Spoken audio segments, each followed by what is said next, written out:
آج کی ویڈیو میں ہم جانیں گے نبی کے بہت قریبی 5 لوگوں کے بارے میں، یعنی پہلے 4 خلیفہ جو نبی کے رشتہ دار بھی تھے، اور 5ویں ان کی پیاری بیوی عائشہ کے بارے میں۔ آج کی اس چھوٹی سی ویڈیو میں کوشش کریں گے جاننے کی کہ آخر اسلامک کتابوں سے ہی دیکھا جائے تو یہ نبی کے سب سے قریبی 5 لوگ کیسے لوگ تھے۔ تو بنے رہیے ویڈیو کا آخر تک، اور شروع کرتے ہیں انسانیت کے نام سے۔ یہ چینل کسی بھی ریلیجن یا سنگٹھن کی مدد سے نہیں چلتا ہے۔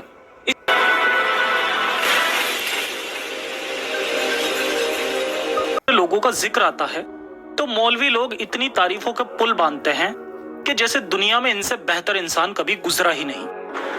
تو ایک جماعت اللہ تعالیٰ نے ایسی دی میرے نبی کو، جنہوں نے اپنے نبی کی زندگی کو اپنے اندر اتارا اور پوری دنیا کے سامنے ایسا نمونہ پیش کیا۔ وہ ان کی سب سے بڑی فضیلت ہے، اللہ نے ان کو معاف کر دیا۔ اللہ نے انہیں معاف کر دیا۔ کون تھے یہ لوگ؟ یہ لوگ نبی کے صحابہ لوگ تھے، اور ان میں سے 10 لوگوں کو جنت کی گارنٹی دی گئی تھی۔ مطلب ان کے لیے دودھ، شراب کی ندیاں اور حوریں پکی تھیں۔ ان 10 میں سے 4 کی بات آج ہم کرنے والے ہیں، اور ساتھ میں نبی کی پیاری بیوی عائشہ کی بات بھی کریں گے۔ تو کون تھے 4 لوگ؟ سب سے پہلے خلیفہ ابو بکر، یعنی نبی کے دوست اور ان کے سسر بھی، کیونکہ عائشہ انہی کی بیٹی تھی۔ ان کی شان میں بہت کہانیاں بیان ہیں۔ حضرت ابو بکر کا مقام سب سے اونچا کیوں ہے کہ نبی کی کا ساتھ جس طرح حضرت ابو بکر نے دیا، اور نبی کی جو دوستی جس طرح حضرت ابو بکر سے تھی، وہ دوستی کسی کے نصیب میں نہیں آئی۔ بہت گہری دوستی تھی نبی سے، اتنی گہری کہ اپنی 6 سال کی بچی کی شادی بھی ان سے کر دی۔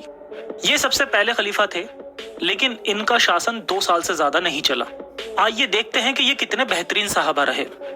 بچوں کی پٹائی، بیوی ہو یا بچے، اسلام ہمیشہ ان کے ساتھ مار پیٹ ہی سکھاتا ہے، یعنی ہوم وائلنس کو بڑھاوا دیتا ہے۔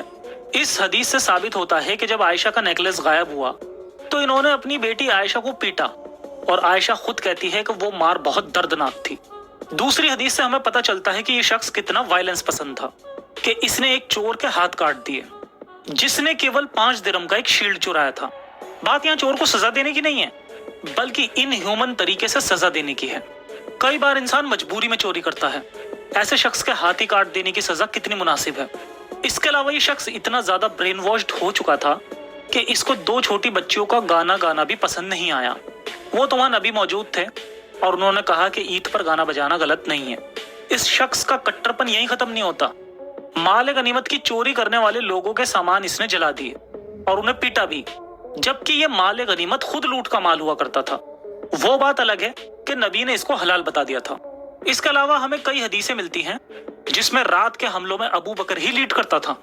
ان حملوں میں ان کا نعرہ ہوتا تھا، مار ڈالو مار ڈالو، اور ان حملوں میں چھوٹے بچے بھی مارے جاتے تھے، یعنی یہ شخص معصوم بچوں کا قاتل بھی تھا۔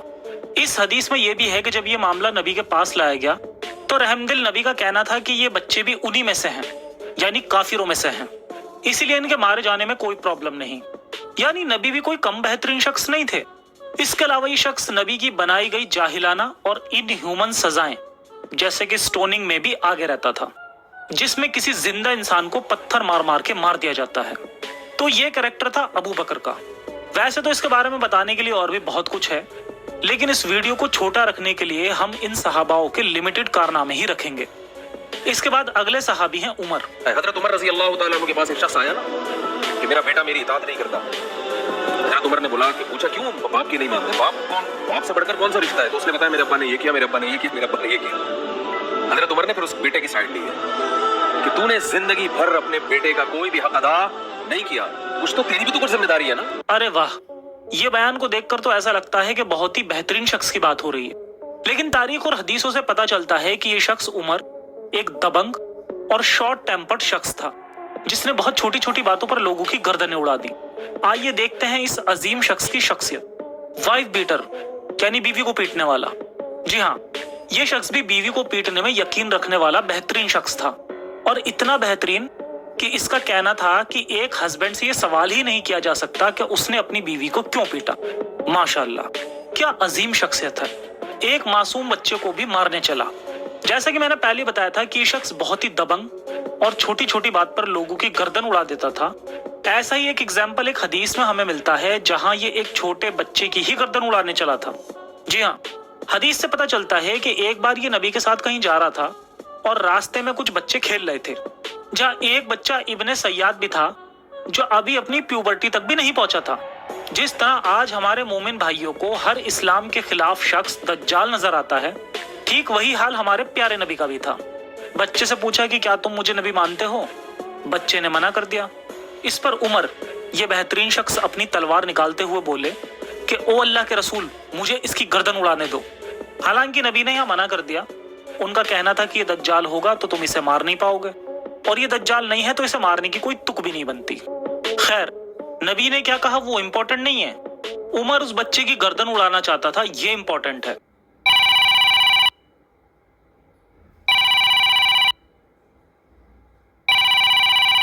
और भी कई हदीसें मिलती हैं जिससे इस शख्स की अजीम शख्सियत का पता चलता है, जैसे नजरान के लोगों को उनके घरों से निकाल देना, मस्जिद में खेलते हुए छोटे बच्चों को पत्थर मारकर भगाना, और नबी की बेटी ज़ैनब की मौत पर रोती हुई औरतों को कोड़े मारना। इसके अलावा ये सहाबी अपनी गुलाम औरतों को बिना कपड़ों के रखता था और उन्हें खरीदते वक्त हाथ लगाकर चेक करके खरीदता था। ये गुलाम औरतों को पर्दा करने पर कोड़े भी मारता था। आई थिंक इतने सबूत काफी हैं इस महान सहाबा की महानता को साबित करने के लिए। याद रहे, इन सभी सहाबा के कारनामों पर एक एक पूरी सीरीज बनाई जा सकती है, लेकिन इस वीडियो को छोटा रखने की खातिर हम उमर के कारनामे यहीं तक लिमिटेड रखते हैं और आपको सजेशन देते हैं कि उमर के बारे में और जानने के लिए मेरी ये पुरानी वीडियो जरूर देखें। आइए चलते हैं तीसरे सहाबा उस्मान की ओर। तो हज़रत उस्मान कहने लगे, तुमसे पहले ना मेरा अल्लाह आया था और वो मुझे रेट लगा गया कि उस्मान, ये तो 10 रुपए की चीज़ 15 में ले रहे हैं, मैं तेरी 1 रुपए की 10 में खरीद। कहने लगे हम समझे नहीं। कहने लगे तुम्हें पता है ना मदीने में आजकल तंगी है, कहता है, तो मैंने 1000 ऊँटों का सारा सामान अल्लाह के नाम पे सदका कर दिया। उस्मान एक बिजनेसमैन मोहम्मद के साथ केवल इसलिए आया था, जैसा आज के वक्त में कुछ बिजनेसमैन अंडरवर्ल्ड के कुछ लोगों के साथ आ जाते हैं ताकि उनके बिजनेस पर अंडरवर्ल्ड के बाकी लोगों की नजर ना पड़े। तारीखों से हमें पता चलता है कि जब मोहम्मद ने मक्का छोड़ा तब उस्मान ने हिजरत ही नहीं की, क्योंकि वो हिजरत से 5 साल पहले ही अपने बिजनेस के सिलसिले में इथोपिया जा चुका था और बाद में काफी टाइम तक अपने बिजनेस पर ही फोकस रखता है। बस मोहम्मद के बुरे वक्त में उसने पैसों से मोहम्मद की मदद की थी। जैसे अली की शादी के वक्त उसने अली का पुराना बेकार आर्मर ऊंचे दाम में खरीदा था। उस्मान को इस्लाम में इतनी तवज्जो देने के पीछे का रीजन यही है कि एक तो इसने मोहम्मद की 2 बेटियों से शादी की थी और दूसरा ये कि यही शख्स था जिसने कुरान को जमा किया था, जिसके बारे में ज्यादा जानने के लिए आप मेरी ये वीडियो भी देख सकते हैं जो कुरान के प्रिजर्वेशन की भी पोल खोलती है। खैर, यह आदमी भले इस्लाम से ना जुड़ा रहा हो, लेकिन इस्लाम की बुराई इससे भी अछूती ना रही। एक हदीस से हमें पता चलता है कि इसका कोई भी खुतबा ऐसा ना था जिसमें इसने कुत्ते और कबूतरों को मारने का ऑर्डर ना दिए हों। इसके अलावा कुछ रेफरेंसेस हमें ये भी मिलते हैं कि इसने मोहम्मद की दोनों बेटियों पर बहुत जुल्म किए, जिसकी वजह से वो दोनों ही अपनी मौत से पहले मर गई, जिसको मैं अपनी द मोहम्मद सीरीज की आने वाली किसी वीडियो में कवर करूंगा। खैर, इस्लाम से इसको बिल्कुल भी लगाव नहीं था, जिसका एक एग्जाम्पल हमें मिलता है एक हदीस से जहां ये मोहम्मद की दी हुई रिंग को खो देता है। इसके अलावा जब ये खलीफा बनता है तो खलीफा के बैठने की सीढ़ी पर ये मोहम्मद के बैठने की जगह पर जाकर बैठ जाता है, जबकि अबू बकर मोहम्मद के बैठने की जगह छोड़कर एक नीचे की सीढ़ी पर बैठा था और उमर उससे भी एक नीचे की सीढ़ी पर बैठा था। उस हिसाब से इसको उमर की जगह छोड़कर भी एक और निचली सीढ़ी पर बैठना था, पर इसको इस्लाम और मोहम्मद से कोई मतलब नहीं था, इसलिए ये मोहम्मद की जगह पर बैठ गया था। बाकी एक करप्ट रूलर था जिसने सरकारी माल अपने रिश्तेदारों में बांट दिया था। ज्यादा जानने के लिए आप मेरी सीरीज खिलाफत का खूनी खेल की ये वाली वीडियो भी देख सकते हैं। वैसे मैं रिकमेंड करूंगा कि ये पूरी सीरीज ही देखी जाए, जिसमें इन सभी सहाबाओं की जिंदगी को एक्सप्लेन किया गया है। खैर, उस्मान का खिलाफत का दौर बहुत फितनों में बीता। ये एक बिजनेसमैन था, तो इसको केवल पैसा कमाना आता था, इसको राज करना या न्याय करना भी नहीं आता था, जिसका एग्जाम्पल हमें यह भी मिलता है कि इसने एक औरत को स्टोनिंग की सजा दी थी क्योंकि उसने 6 महीने की प्रेगनेंसी में ही एक बच्चे को जन्म दे दिया था। इसके अलावा इसने एक पागल औरत को कोड़े मारने की सजा दी थी जिस पर जिना का इल्जाम था। दोनों केस में अली ने एतराज उठाया था। खैर, इसके बाद आता है अली का नंबर। अब इस्लाम ने मौला अली को बुला के अपने साथ खड़ा करके अपना हाथ उनके हाथ के ऊपर रख के यूं सहाबा में बुलंद करके कहा, मन कुन्तु मौलाहु फहाज़ा अलीयुल मौला। और इससे पहले आप इस्लाम ने सूरह अहज़ाब की आयत नंबर 6 तिलावत की, अन्नबिय्यु औला बिल मुमिनीना मिन अनफुसिहिम। नबी सरपरस्त है, हक रखते हैं जानों से भी बढ़ के उम्मतियों के ऊपर। क्यों? उम्मतियों का काम है कि नबी को बचाने के लिए अपनी जान दे। इतना हक है अपने माँ बाप औलाद सबसे बढ़ के जी समझना है, बुखारी मुस्लिम में हदीस है, सबसे ज्यादा हक रखते हैं। ये आयत आपने तिलावत करके कहा कि मेरे सहाबा क्या तुम मेरा हक के विलायत या हक के सरपरस्ती अपने ऊपर तस्लीम करते हो? सबने कहा बला या रसूल। तो आपने जब ये आयत तिलावत की सबने कहा बला या रसूल अल्लाह, कोई शक नहीं। तो आपने फिर फरमाया मन कुन्तु मौला, फिर जिस जिसका सरपरस्त और आका और मौला मैं हूं तो अलीयुल मौला हूं, फिर अली भी उसका मौला है। और फिर आपने इसी हालत में कहा ऐ अल्लाह उससे मोहब्बत रख जो अली से मोहब्बत रखे, और उससे दुश्मनी रख जो अली से दुश्मनी। अली सुन्नी इस्लाम के मुताबिक चौथा खलीफा और शिया इस्लाम के मुताबिक अव्वल खलीफा। शियाओं का मानना है कि खिलाफत सिर्फ अली के लिए थी, बाकी 3 खलीफाओं ने अली का हक छीना। ये शिया सुन्नी मसला आज से नहीं बल्कि इस्लाम बनने के तुरंत बाद ही शुरू हो गया था, क्योंकि ये 2 गुटों में बट गया था। पहले गुट में तीसरे खलीफा उस्मान के पैरोकार लोग और मोहम्मद साहब की प्यारी बीवी आयशा थी, जबकि दूसरे गुट में अली और उसकी वाइफ और मोहम्मद की बेटी फातिमा थी। इन लोगों का आपसी डिफरेंस मोहम्मद के मरते मरते इतना बढ़ गया कि इस्लाम 2 गुटों में बट गया। इसको कभी डिटेल में किसी और वीडियो में समझेंगे। फिलहाल देखते हैं अली का कैरेक्टर। सबसे पहले ये हदीस लेते हैं। ये हदीस लिखने वाले ने सपने में भी नहीं सोचा होगा कि एक वक्त में दुनिया इतना रैशनल हो जाएगी कि जो बात उन्हें तारीफ लग रही थी वही बात उनकी पोल भी खोल देगी। हदीस में आता है कि खुम्स यानी लूट का माल जंग के बाद कहीं रखा गया था और उसको लाने के लिए अली को भेजा गया था। अली ने खुम्स के माल से एक गुलाम लड़की के साथ सेक्स कर लिया, जबकि माल अभी बटा नहीं था। अब यहाँ पर बात बहुत नॉर्मल लग सकती है, लेकिन सोचिए कैसा मंजर होगा वो जब अली उन औरतों के पास पहुंचा होगा जिनके मर्दों को जंग में कत्ल करके उनको गुलाम बनाया होगा। तब किस तरह की कैफियत होगी उनकी। अली ने जब उनमें से एक लड़की को सेक्स के लिए चुना होगा तो क्या वो तुरंत तैयार हो गई होगी? नहीं, अली ने उसको भी किया होगा। ये सब बातें हदीस में नहीं है, क्योंकि हदीस लिखने वालों को इन बातों से मतलब ही नहीं था। उसको तो ये दिखाना था कि मोहम्मद की नजर में अली का क्या रुतबा था। ये हदीस तो अली की बड़ाई करते हुए लिखी गई थी। आगे हदीस में आता है, मुझे अली से नफरत महसूस हुई कि उसने बिना माल बटे ही एक गुलाम लौंडी ले ली। इस पर मोहम्मद ने उससे कहा कि क्या तुम अली से इसलिए नफरत करते हो? तुम्हें नहीं पता कि अली इससे भी ज्यादा डिजर्व करता है। मतलब अगर वो और भी लौंडियों से सेक्स करना चाहता तो कर सकता था बिना माल बटे। क्या हदीस है, वाह। अगर इस वीडियो को कोई शिया मुस्लिम देख रहा है और उसके दिमाग में ये चल रहा है कि अली तो बहुत अच्छे थे और वो सुन्नी हदीसों को नहीं मानता और उसे लगता है कि ये गुलामी और बिना निकाह सेक्स जैसी चीजें इस्लाम में है ही नहीं या शियायत में नहीं है, तो ऐसे शिया भाइयों के लिए शियाओं की किताब अल काफी से भी कुछ रेफरेंसेस दिखा देता हूँ। उसूल काफी की हदीस के मुताबिक एक आदमी ने गुलाम बांदी खरीद कर उसके साथ सेक्स कर लिया क्योंकि उसे पता नहीं था कि वो प्रेग्नेंट है। जब अली को पता चला तो अली ने कहा कि वो गुलाम को बेचने वाले को वापस कर दे और हम बिस्तरी की कुछ रकम कट के उसकी कीमत वापस हो जाएगी। अली ने कहा है कि नॉन प्रेग्नेंट गुलाम बांदी को एक बार खरीदने पर और उसके साथ हमबिस्तरी होने पर उसको वापस नहीं किया जा सकता, और अगर उसमें कोई डिफेक्ट हो तो उस डिफेक्ट की वजह से कुछ रकम बेचने वाले को वापस करनी होगी।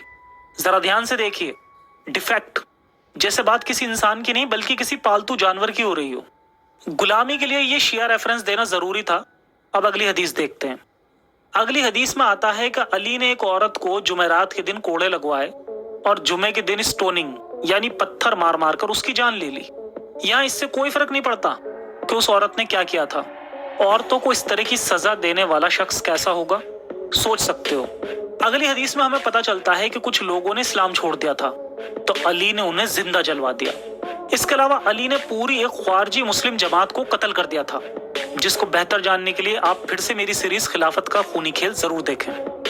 आइए अब देखते हैं हमारे प्यारे नबी की प्यारी बीवी आयशा किस तरह की शख्सियत रखती थी। आज के वक्त में ये बात किसी से छुपी नहीं है कि इनकी शादी 53 साल के मोहम्मद से सिर्फ 6 साल की उम्र में हो गई थी। कहा जाता है कि एक दिन मोहम्मद साहब के सपने में एक फरिश्ता इन्हें शादी के जोड़े में गोद में उठाकर इनके पास लाता है और इन्हें सौंप देता है। सुभान अल्लाह। ये शादी कैसे हुई थी उसकी पूरी डिटेल मेरी मोहम्मद सीरीज की इस वीडियो में देखी जा सकती है। और एक 53 साल के नबी का 6 साल की बच्ची से शादी करना कितना जायज हो सकता है वो मेरी इस वीडियो से भी समझा जा सकता है। फिलहाल आयशा की शख्सियत पर भी नजर डालते हैं। सबसे पहले एक हदीस से हमें पता चलता है कि आयशा ने कहा कि वो यतीम यानी अनाथ बच्चों को तब तक पीटेगी जब तक कि वो ईमान में दाखिल ना हो जाएं। बहुत लोगों को लगता है कि आयशा बस एक सीधी सादी मोहम्मद की बीवी थी, पर ऐसा नहीं है। मोहम्मद की डेथ के बाद आयशा ने अली से जंग लड़ी थी, जिसे बैटल ऑफ कैमल कहा जाता है, जिसमें बहुत सारे मुसलमान मारे गए थे। आयशा का कहना था कि अली ने उस्मान को मारा, जबकि आयशा ने ये जंग सिर्फ इसलिए लड़ी थी क्योंकि जब आयशा पर जिना का इल्जाम लगा था तब अली ने मोहम्मद से आयशा को तलाक देने को कहा था, जिसके बाद से आयशा अली से नफरत करने लगी थी। हालांकि बाद में अल्लाह ने आयशा की बेगुनाही की आयतें भी उतारी थी। इसके बाद आयशा ने स्टोनिंग की आयत गायब कर दी, यानी एडल्टरी करने वाले को पत्थर मार मार के मारने की सजा। शायद आयशा को डर था कि मोहम्मद के बाद उसके जिना का इल्जाम का फिर से ट्रायल ना हो जाए और वो उसमें पकड़ी ना जाए। ऐसा होता तो आयशा को भी स्टोनिंग की सजा मिल सकती थी। इसलिए आयशा ने स्टोनिंग और ब्रेस्ट फीड वाली आयतें गायब ही कर दी। उसका कहना था कि ये आयतें आ गई थी, लेकिन ये सब लोग मोहम्मद की मौत में मशगूल थे कि एक बकरी ने वो पत्ते खा लिए जिन पर ये आयतें लिखी थी। मोहम्मद की मौत के बाद जब बाकी सहाबा खिलाफत की लड़ाई लड़ रहे थे तब आयशा भी अपने बदले की लड़ाई लड़ रही थी। ये सारे वाक्य भी मैंने अपनी सीरीज खिलाफत के खूनी खेल में रखे हैं। इस सीरीज को देखकर आपको इन सभी सहाबाओं के किरदार की पूरी नॉलेज हो जाएगी। नीचे पिन कमेंट में दिए लिंक पर क्लिक करके ये सीरीज जरूर देखें। बाकी कमेंट करके बताएं कि आज की वीडियो आपको कैसी लगी। साइंस और इंसानियत को मानिए और कट्टरता को छोड़िए। अपना ख्याल रखें। इंसानियत हाफिज।